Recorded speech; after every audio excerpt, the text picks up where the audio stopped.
എൻ്റെ ഈശോയ്ക്കും പരിശുദ്ധ അമ്മയ്ക്കും 1000 നന്ദി. എൻ്റെ പേര് ടോണിയ സെബാസ്റ്റ്യൻ. ഞാൻ ഇടുക്കി പാറത്തോട് ഇടവകാംഗമാണ്. ഞാനൊരു നേഴ്സാണ്. ഞാൻ ആദ്യമായി ജോലിക്ക് ന്യൂസിലൻഡിൽ 2023 സെപ്റ്റംബറിൽ പോവുകയുണ്ടായി. അവിടെ ചെന്ന് ക്യാബ് കോഴ്സ് കഴിഞ്ഞ് ജോലിക്ക് വേണ്ടി ശ്രമിച്ചു. പക്ഷേ ജോലി കിട്ടുന്നില്ലായിരുന്നു. ജോലിക്ക് ഭയങ്കര ബുദ്ധിമുട്ടായിരുന്നു ആ സമയം ഞാൻ ഓസ്ട്രേലിയയ്ക്ക് വേണ്ടിയിട്ടുള്ള ഇൻ്റർവ്യൂവും അതേസമയം നോക്കുന്നുണ്ടായിരുന്നു.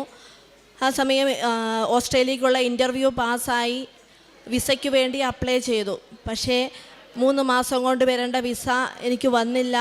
ഞാൻ ന്യൂസിലൻഡിലുള്ള വിസ തീർന്നു. ഞാൻ നാട്ടിൽ തിരിച്ചു വന്നു. അങ്ങനെ 2024 ഏപ്രിൽ 5 ആദ്യമായി ഇവിടെ വന്ന് ഉടമ്പടി എടുക്കുന്നത്.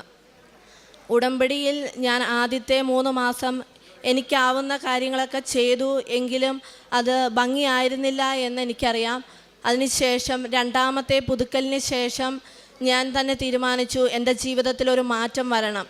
ഞാൻ അങ്ങനെ എൻ്റെ ആത്മീയമായ ജീവിതത്തിൽ കൃത്യമായി എല്ലാ ദിവസവും പള്ളിയിൽ പോവുകയും 2 ആഴ്ച കൂടുമ്പോൾ കുമ്പസാരിക്കുകയും എല്ലാവരോടും ക്ഷമിച്ച് സ്നേഹിച്ച് പ്രാർത്ഥിക്കാൻ തുടങ്ങി.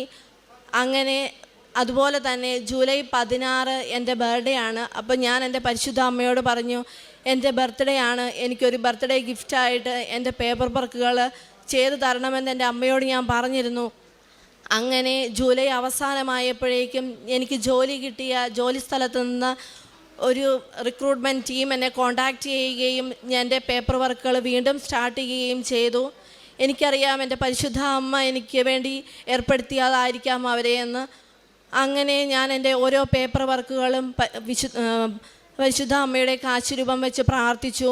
ഓരോ പേപ്പറുകൾ അപ്ലൈ ചെയ്യുമ്പോഴും ഞാൻ വിശ്വാസ പ്രമാണം ചൊല്ലി പ്രാർത്ഥിച്ചു. ജോസഫ് അച്ഛൻ്റെ ആരാധനയിലും സാക്ഷ്യങ്ങളും കേട്ട് നിയോഗം വെച്ച് പ്രാർത്ഥിച്ചു. അങ്ങനെ എൻ്റെ പേപ്പർ വർക്കുകൾ ഓരോന്നായി മുന്നോട്ട് പോയി. അങ്ങനെ സെപ്റ്റംബർ 18 എൻ്റെ വിസ അപ്രൂവായി എനിക്ക് കിട്ടി. അങ്ങനെ ഞാൻ അപ്പം എൻ്റെ പരിശുദ്ധ അമ്മയോട് പറഞ്ഞിരുന്നു, അമ്മയുടെ ബർത്ത്ഡേ ആണ് സെപ്റ്റംബർ 8. എനിക്ക് അന്നൊരു ബർത്ത്ഡേ ഗിഫ്റ്റായി ആ മാസം തന്നെ എൻ്റെ വിസ എനിക്ക് അപ്രൂവായി കിട്ടണമെന്ന് ഞാൻ അമ്മയോട് പറഞ്ഞിരുന്നു. എൻ്റെ അമ്മ എനിക്കത് സാധിച്ചു തന്നു. അതിന് എൻ്റെ അമ്മയ്ക്കും എൻ്റെ ഈശോയ്ക്കും 1000 നന്ദി. അങ്ങനെ ഞാൻ നാളെ ഓസ്ട്രേലിയക്ക് കയറി പോവുകയാണ്. ഞാൻ എന്നും ഓർക്കുന്നൊരു കാര്യം എന്ന് പറഞ്ഞാൽ, ഈ ഒരു ചെറിയ സഹനം എനിക്ക് തന്നില്ലായിരുന്നുവെങ്കിൽ ഞാൻ ഇന്ന് ഇവിടെ നിൽക്കുകയില്ലായിരുന്നു. ഈ സഹനത്തിലൂടെ എൻ്റെ ഈശോയിലേക്കും എൻ്റെ പരിശുദ്ധ അമ്മയിലേക്കും എനിക്ക് ഒത്തിരി അടുക്കാൻ സാധിച്ചു. നിത്യതയെക്കുറിച്ച് ജോസഫ് അച്ഛൻ്റെ ക്ലാസ്സുകൾ എനിക്ക് ആത്മീയമായി വളരുവാൻ എനിക്ക് ഒത്തിരിയേറെ സാധിച്ചു. ഇനി ഒരു ജീവിതമുണ്ടെങ്കിൽ എൻ്റെ ഈശോയോടും എൻ്റെ പരിശുദ്ധ അമ്മയോടും ചേർന്ന് തന്നെ ജീവിക്കണമെന്നാണ് ഞാൻ ആഗ്രഹിക്കുന്നത്. അതിനായിട്ട് ഞാൻ പ്രാർത്ഥിക്കുന്നു. കാരുണ്യ പ്രവർത്തികൾ ഞാൻ അനാഥാലയങ്ങളിൽ സഹായങ്ങൾ ചെയ്യുമായിരുന്നു. ഭക്ഷണം വാങ്ങിച്ചു കൊടുക്കും. പിന്നെ സഹായം ആവശ്യമുള്ളവർക്കെല്ലാം എന്നെ കൊണ്ടാവുന്ന വിധത്തിൽ അയൽക്കാർക്കും നാട്ടുകാർക്കുമൊക്കെ സഹായം ചെയ്ത് കൊടുക്കുമായിരുന്നു. പിന്നെ ഉടമ്പടി കാശുരൂപവും തേന് ഉപ്പ് ബന്ധുക്കളിലും എനിക്കറിയാവുന്നവർക്ക് ഞാൻ നൽകി പരിശുദ്ധ അമ്മയോട് പ്രാർത്ഥിക്കുവാൻ അവരോട് പറയുമായിരുന്നു. ഉടമ്പടി പത്രം ഞാൻ ഹോസ്പിറ്റലുകളിലും അയൽവാസികളിലും പ്രാർത്ഥിച്ചു കൊടുക്കുമായിരുന്നു. ഞാൻ 3 കെട്ട് പത്രം എടുത്തിട്ട് ഞാൻ തന്നെ മനസ്സിൽ ചിന്തിച്ചിട്ടുണ്ട്, ഞാനിത് എങ്ങനെ കൊടുത്ത് തീർക്കുമെന്ന്. പക്ഷേ അത് കയ്യിലെടുക്കുന്നത് മാത്രമേ എനിക്ക് ഓർമ്മയുള്ളൂ. അത് എങ്ങനെയാണ് തീരുന്നതെന്ന് എനിക്കറിയില്ല. പ്രാർത്ഥനയിലൂടെ അമ്മ എന്നെ ഒത്തിരി അനുഗ്രഹിച്ചിട്ടുണ്ട്. പിന്നെ ജീവിതത്തിൽ മറ്റ് സീരിയലോ മറ്റ് സിനിമകളോ ഒന്നും കണ്ട് സമയം കളയാതെ എൻ്റെ പരിശുദ്ധ അമ്മയെക്കുറിച്ചും അതിനുള്ള ജോസഫ് അച്ഛൻ്റെ ക്ലാസ്സുകളും സാക്ഷ്യങ്ങളും എല്ലാ സമയങ്ങളിലും കേട്ട് ആത്മീയമായി ഒത്തിരി വളരുവാൻ എനിക്ക് സാധിച്ചു.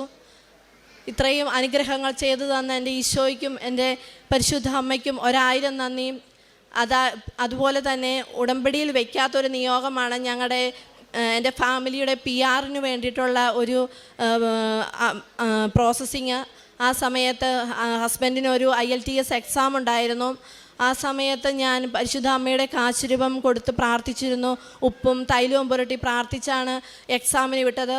ആ എക്സാം നല്ല മാർക്കോടെ പാസ്സായി. അങ്ങനെ ആ ആഗ്രഹവും ഞങ്ങൾക്ക് സാധിച്ചു തന്നു. അങ്ങനെ കുടുംബത്തിലൊരു സമാധാനവും ഈശോയിലും പരിശുദ്ധ അമ്മയിലും ഒത്തിരി ആത്മീയമായി വളരുവാനും ഞങ്ങൾക്ക് സാധിച്ചു. യേശയ്യ 30:20 കർത്താവ് നിനക്ക് കഷ്ടതയുടെ അപ്പവും ക്ലേശത്തിൻ്റെ ജലവും തന്നാലും നിന്റെ ഗുരു നിന്നിൽ നിന്ന് മറഞ്ഞിരിക്കുകയില്ല.